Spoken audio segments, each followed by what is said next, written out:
राधे राधे। माघ मास महात्म का 15वां अध्याय प्रारंभ करते हैं।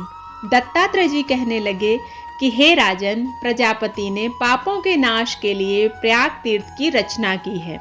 सफेद गंगा जी और काली यमुना जी के जल की धारा में स्नान का महात्म भली प्रकार से सुनो। जो इस संगम में माघ मास में स्नान करता है वह गर्भ योनि में नहीं आता। भगवान विष्णु की दुर्गम माया माघ मास में प्रयाग में स्नान करने पर सब नष्ट हो जाती है।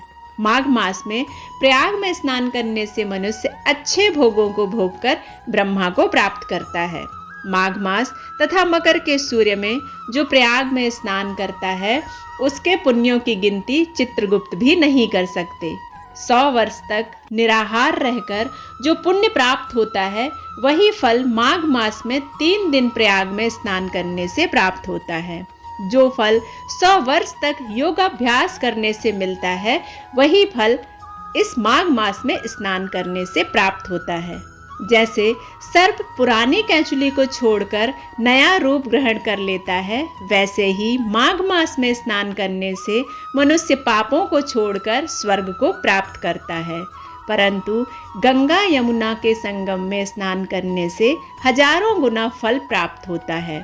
हे राजन, जिसको अमृत कहते हैं वह यह त्रिवेणी ही है। ब्रह्मा, शिव, रुद्र, आदित्य, मरुतगण, गंधर्व, लोकपाल, यक्ष, गुहक, किन्नर, अणिमादि गुणों से सिद्ध तत्वज्ञानी ब्रह्माणी, पार्वती, लक्ष्मी, शची, नैना, दिति, अदिति, संपूर्ण देव पत्नियां तथा नागों की स्त्रियां, घृताची, मेनका, उर्वशी, रंभा, तिलोत्तमा, अप्सरागण और सब पितरगण, कलयुग में गुप्त और सतयुग आदि में प्रत्यक्ष सब देवता माघ मास में स्नान करने के लिए आते हैं।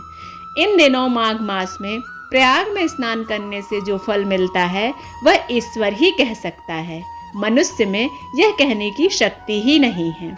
हजारों अश्वमेघ यज्ञ करने से भी यह फल प्राप्त नहीं होता।